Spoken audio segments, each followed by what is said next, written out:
Si on est habitué aux Simpsons et à leurs nombreuses prédictions à travers les années, à l'instar de l'élection de Trump ou encore du rachat de la Fox par Disney, ce n'est pas la seule série à nous avoir présenté des images prophétiques du futur. On aurait pu notamment évoquer Star Trek et ses nombreuses inventions devenues réelles, mais sur cette chaîne on parle avant tout de manga et de Japanimation. C'est pourquoi aujourd'hui on va se plonger sur 4 animés qui ont su prédire le futur. Akira et les Jeux Olympiques. On attaque avec l'anecdote la plus populaire de cette liste, mais qui malheureusement a connu le plus de déconvenues. En 1988 sort pour la première fois dans les salles de cinéma le chef-d'œuvre de Katsuhiro Otomo, j'ai nommé Akira. Ce dernier, en plus d'amener l'animation dans une nouvelle dimension en créant une esthétique particulière et en abordant des thèmes novateurs, va connaître un succès retentissant. Même s'il faudra attendre 3 ans pour le voir être diffusé chez nous, et malgré le fait qu'à cette époque-là, la presse française n'y ait pas prêté grande attention, ça ne lui a pas empêché de rencontrer là aussi une énorme popularité et de multiplier les files d'attente à chacune de ses projections. Ainsi, Akira, en plus d'être un véritable phénomène, est avant tout une révolution de par sa technique et son influence. En fait, ce qu'il faut comprendre, c'est que le film a permis de faire découvrir une culture de niche à un très grand public, ce qui a été bénéfique autant pour la Japanimation que pour le Japon. Il y a tellement d'anecdotes passionnantes sur sa réalisation et qui démontrent son ingéniosité. Par exemple, le fait qu'on y retrouve 2 à 3 fois plus d'images qu'un film d'animation classique, ou encore que sa création ait nécessité l'utilisation de 327 couleurs différentes, ce qui est au passage un record, mais qu'en plus de ça, 50 d'entre elles furent spécialement confectionnées uniquement pour le film. Cependant, ce qui nous intéresse, c'est une partie de l'intrigue. Si vous avez vu Akira, vous savez que l'histoire prend place en 2019 dans un Néo-Tokyo qui fut reconstruit à la suite d'une 3e guerre mondiale. Bon, jusqu'à là on peut pas dire que leurs prédictions se soient vraiment réalisées, par contre un élément clé du scénario, c'est le nouveau stade olympique en pleine construction à l'occasion des futurs Jeux Olympiques qui se dérouleront en 2020 au sein de ce Tokyo dystopique. Et si vous avez à peu près suivi l'actualité, je vous apprends rien en vous disant que les derniers JO se sont justement déroulés à Tokyo en 2020. Néanmoins, je l'évoquais au début, mais quelques déconvenus sont venus gâcher cette belle histoire, puisque suite à une certaine pandémie qu'il m'est difficile de nommer, ces Jeux Olympiques ont été repoussés à 2021. Alors, pour ma défense, ça s'appelait quand même Tokyo 2020, donc on peut le dire, la prédiction était bonne, mais au final,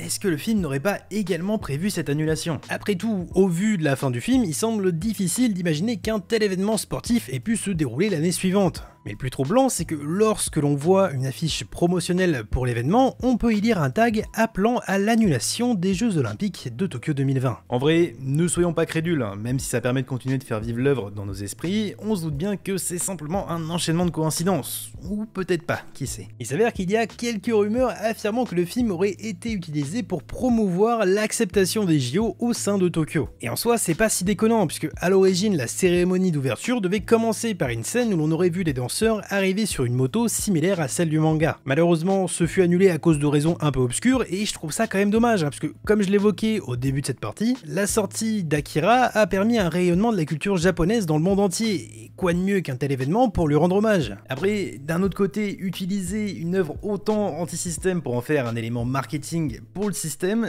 ça aurait été particulièrement ironique. En tout cas, on peut se réjouir que plus de 30 ans après, un tel film fasse toujours autant parler de lui, et si vous ne l'avez toujours pas vu, je vous le conseille grandement.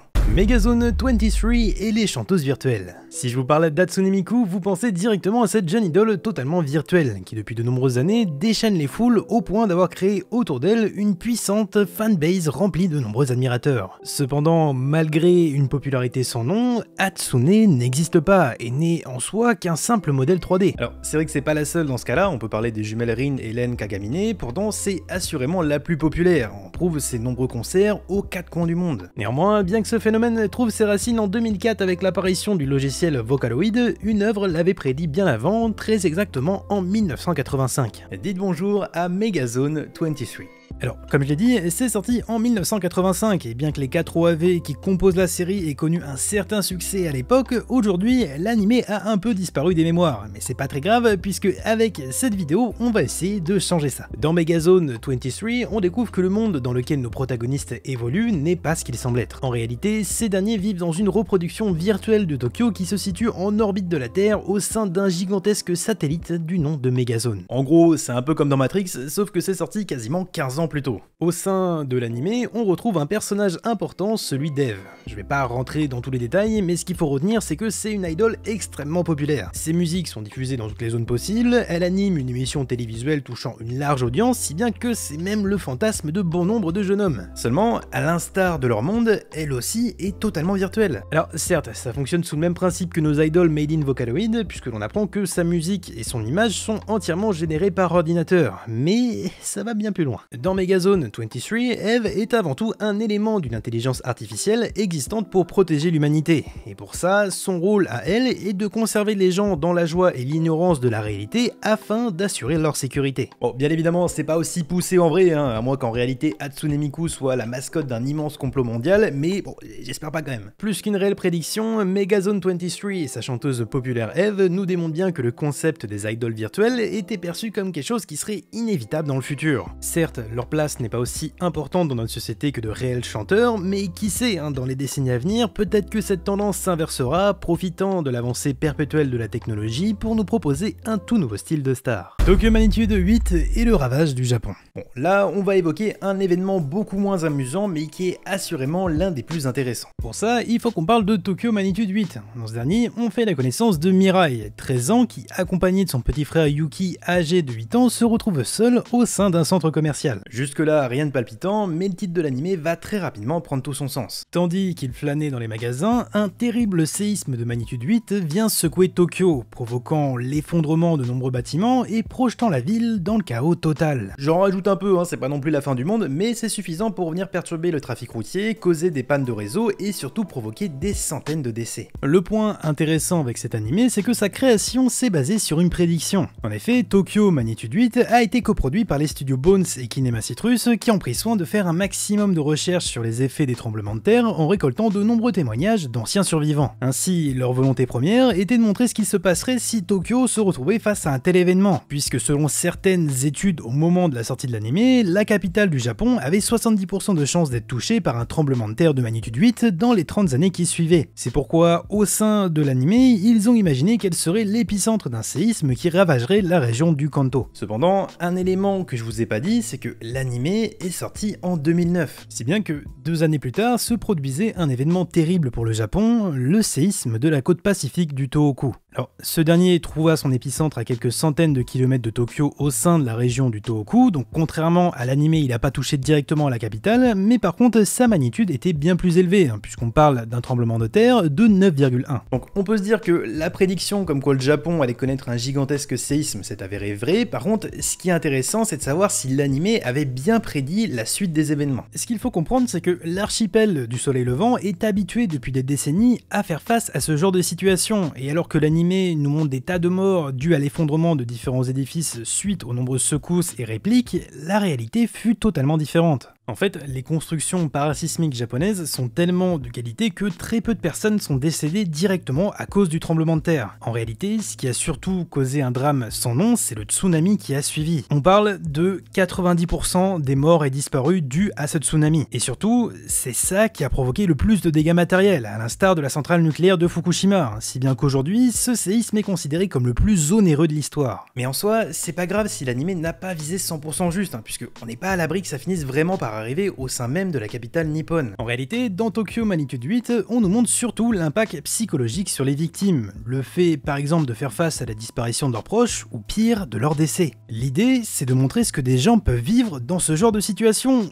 et pour le coup, c'est vraiment marquant et impactant. C'est pour ça qu'outre le fait de la prédiction, c'est vraiment un excellent animé qui va vous faire relativiser sur un tas de choses, donc si vous pouviez au moins retenir une chose de cette vidéo, c'est déjà de vous abonner et de lâcher un pouce bleu, mais surtout de voir Tokyo Magnitude 8. Cowboy Bebop et la navette Columbia. On continue avec un autre événement tragique, mais qui s'inscrit cette fois-ci dans l'histoire de la conquête spatiale. Tout se déroule lors de l'épisode 19 de l'anime. Alors, pour ceux ne l'ayant pas vu, déjà qu'est-ce que vous attendez, mais surtout, ne vous inquiétez pas, il y aura pas trop de spoil, puisque chaque épisode de la série est plus ou moins indépendant. Bref, tandis que Jet et Faye à bord du Bebop prennent en chasse un groupe de bandits utilisant des virus informatiques pour leurs méfaits, Spike, qui se trouvait sur la planète la plus proche pour faire entretenir son fameux Swordfish, décide de leur venir en aide. Ainsi, on assiste à une poursuite spatiale qui se termine par l'explosion du vaisseau des pirates informatiques. Seulement, Spike se retrouve happé par ce dernier et voyant son Swordfish décroché de l'orbite terrestre, il réalise que son engin ne possède plus de carburant et qu'il ne pourra pas empêcher un crash qui lui coûtera assurément la vie. Bon, comme je l'ai fait comprendre plus tôt, c'est pas un épisode important pour l'intrigue générale, donc vous vous doutez bien qu'il va finalement s'en sortir. Et pour ça, il va se faire aider de son ami Douane, un vieil homme qui lui avait au préalable cédé le Swordfish, qui, comprenant le danger auquel il faisait face, décide de décoller à sa rescousse en utilisant un engin plus que vétuste, une authentique navette Columbia. C'est une représentation forte puisqu'il s'agit de la première navette de la flotte américaine à avoir parcouru l'espace. Son lancement se déroula en 1981 et elle effectua pas moins de 28 vols jusqu'en 2003, mais ça, on y reviendra plus tard. Bref, Douane réussit donc à décoller et grâce à une manœuvre habile de Spike, il arrive également à intercepter le Swordfish. Alors que l'on pense nos personnages sauvés, on découvre que la navette a subi de nombreux dégâts, si bien qu'il leur semble impossible de pouvoir atterrir. Bon, beaucoup de suspense, mais heureusement quelques instants plus tard, l'épisode se termine sur un mur de photos, dont une nous montrant le crash de la navette et la survie de nos trois compères. Et alors pourquoi parle-t-on de prédiction? Cowboy Bebop a débuté sa parution en 1998 pour se terminer en 1999, sauf que le crash de la navette Columbia que l'on voit à la fin de cet épisode 19 s'est réellement déroulé quelques années après ça. Je vais pas rentrer dans tous les détails, d'autant plus que je suis loin de m'y connaître dans ce domaine, mais je vous conseille l'excellente vidéo de Stardust qui retrace plus en détail l'événement. Ce qu'il faut retenir, c'est qu'en 2003, après 27 vols sans incident grave et après 15 jours de mission sans problème majeur, l'équipage de la mission STS-107 fait son retour sur Terre. Seulement, suite à un choc au décollage, l'appareil se désintègre en plein vol, avant de s'écraser en un tas de débris sur tout le Texas. Ce fut un choc violent pour la NASA, si bien que nombreuses procédures furent mises en place à la suite pour empêcher ce genre d'événement de se reproduire. Mais surtout, voyant que Cowboy Bebop avait 5 ans plus tôt présenté le crash de la navette, l'épisode 19 fut temporairement déprogrammé aux États-Unis durant l'année 2003. C'est quelque chose qui est juste fou, puisque l'anime était toujours très populaire, et à cette époque-là, certaines chaînes comme Adult Swim diffusaient fréquemment la série. Bon, heureusement, tout a fini par revenir à la normale pour l'anime, mais désormais cette scène et surtout cet épisode prennent une toute autre tournure, puisque jamais nous n'oublierons la catastrophe de la navette Columbia. On l'a vu tout au long de cette vidéo, il est difficile de réellement parler de prédiction, puisqu'il s'agit plus souvent de moments hasardeux et de coïncidences totales. Cependant, certaines œuvres essayent de peindre le futur de la meilleure manière qui soit, et en ce sens, les 4 animés que l'on a vus aujourd'hui suivent ce principe, mais le moins qu'on puisse dire, c'est qu'à chaque fois, c'est pas super joyeux. En tout cas, j'espère que cette vidéo vous a plu, j'essaie de sortir un peu des sujets classiques tout en continuant de parler d'animés, donc si vous aimez ça, lâchez un pouce bleu, abonnez-vous, et rendez-vous dimanche prochain à 15 h pour une nouvelle vidéo. Sur ce, c'était Aniki, ciao.